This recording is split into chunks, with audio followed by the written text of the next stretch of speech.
Without a doubt, Street Fighter has been one of the most important fighting games to have hit the video game scene since the 1980s. One of the most iconic aspects of Street Fighter is the in-game characters. From Zangief's wrestling bears to Dalsim's teleportation, or even Chun-Li's multiple lightning-fast kicks. Each character has an appeal unique to its presence in the Street Fighter universe. But there is no character more iconic than the Raging Demon himself, Akuma. The Dark Hado Master is one of the most popular Street Fighter characters in the gaming community for many years. Even though he has high levels of popularity among its community, Akuma has dark secrets most of the Street Fighter fanbase has yet to know.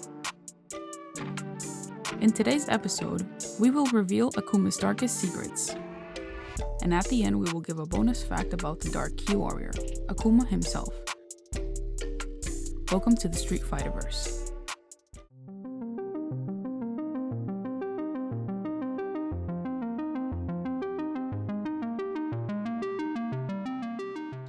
The most destructive character in the Street Fighter universe first made his debut on Super Street Fighter II Turbo, Hyper Fighting, on December 1992. Akuma's legacy started there, but its character creation was not brought without thought and planning. Akuma's character was sketched and redesigned multiple times by the Japanese-based video game company Capcom, in which the Street Fighter franchise is in. The Capcom team of graphic designers wanted to make sure to have the perfect character to be in the vessel of the Dark Hado. Since not having much success with its drawings, the Street Fighter Capcom found inspiration on the ends of Buddhism. Akuma's design was based on the Nio, or the Gongori Gishi, two wrathful statues that guard under a separate temple at the entrance of Japanese Buddhist temples. Each of the statues states a purpose, thus having a meaning in their creation. The right statue that guards the gate of the Buddhist temple is called Mishaku Kongo. It is a symbol of overt violence, with its open mouth and baring teeth, holding a mallet ready to protect with ferocity the entrance to the temple. The left statue that guards the temple is called Narian Kongo. This statue symbolizes strength. It can wield a sword, or it can be barehanded. One of its characteristics is that the statue has its mouth closed, demonstrating serenity and power.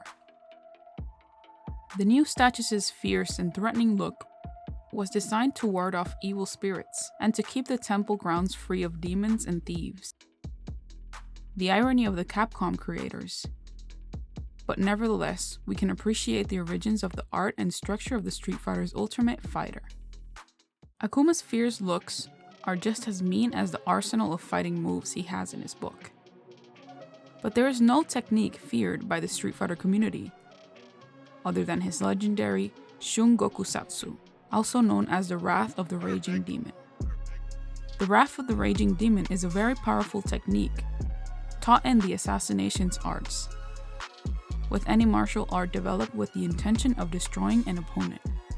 This type of technique was taught by Akuma's trainer, Gotetsu.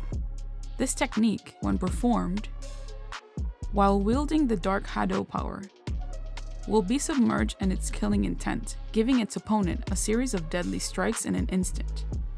Fighters that had used this technique gave in to the powers of the Dark Hado, and eventually became consumed by its power, becoming a violent demonic being.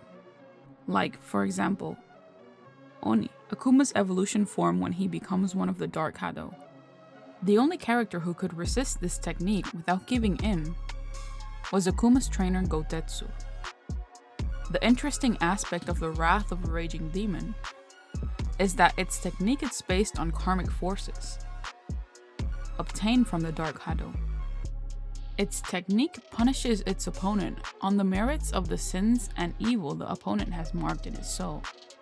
In other words, the damage applied when the Wrath of the Raging Demon is applied is not determined by the strength of Akuma's power. It's determined by the opponent's evilness, hurting its opponent as much as he or she deserves. While being powerful, This technique can only be executed on living life forms that possess a soul. The Wrath of the Raging Demon, when executed, lights up Akuma's back with a red fiery Kanji symbol. This symbol on Akuma's back has been the character's trademark design, one who fits full to its persona. But what is the meaning of this symbol? What does it state? The symbol located on Akuma's back is the Japanese kanji called ten, that can also be translated as heaven. This kanji, like in most Japanese writings, can mean plenty of things. It can be translated as day, heaven, or invincibility. The kanji on his back is made to reflect immortality at the rate of power, meaning that when the character 10 appears on its back, it's representing immortality. In old Japanese folklore, whenever the kanji with the character 10 appears on someone's forehead, it means the person is immortal.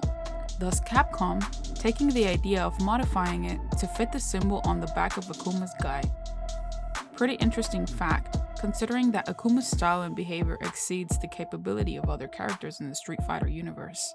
Akuma's style of technique is indeed a 10. As promised in the beginning of our video, we have a bonus dark secret about Akuma in the Street Fighter universe. You may wonder how someone with amazing ability and strength gets its energy from. The fact is that Akuma is a great martial artist. He is also indeed a human and needs to feed himself from time to time. But what does a character like Akuma eat? In this prequel film, made by a Capcom-approved fan called Street Fighter Assassin's Fist, we can delve inside Akuma's training regimen when he is exiled from his trainer's dojo. We can see in this short how Akuma uses his Hadouken technique to fish by the lake. By hurling Hadoukens to the lake, he can pick up the unconscious fish that floats on the top, making it an easy meal for Akuma. Hadouken's fishing at its finest. Now, thinking about all the power Akuma expels out of his body, I personally think a couple of fish would not replenish his power and stamina. But at least the guy eats healthy. Maybe that's why he does not need that much food to begin with. But indeed, it's a peculiar fact that makes the character more relatable to his human side. After all, even though he is a strong individual, he is still human. Akuma's character in the Street Fighter universe will always be one of intrigue and mystery. A powerful godlike being in which his only objective is to be the strongest in the world, achieve superhuman strength, power and status, and to rain terror on any challenger that opposes him. Akuma's legacy to push the boundaries of inner power and display it in the battle arena is what makes this character so amazing. Personally, and to most of the viewers, its favorite character in the Street Fighter saga. The Dark Hado Master himself has secrets in his name that fills the very existence of its personality. We have shown the other side of the mysterious character from the Street Fighter verse. In this video, we have learned some of Akuma's most notorious dark secrets, from its character design origins to the power of the Wrath of the Raging Demon, and how it can be lethal with its murder intent. We have described the meaning behind Akuma's red fiery Kanji symbol on the back of his guy, and even found out how he managed to feed himself by using the Hadouken fishing technique. Akuma is without a doubt one of the most iconic Street Fighter characters. I will be adding more secrets of this character in future videos, so stay tuned. What dark secrets do you like the most? Let us know in the comments section down below. Don't forget to subscribe and hit that notification bell to stay up to date with our new theories and info. Thank you for watching. This was your Street Fighter host. Welcome to the center stage.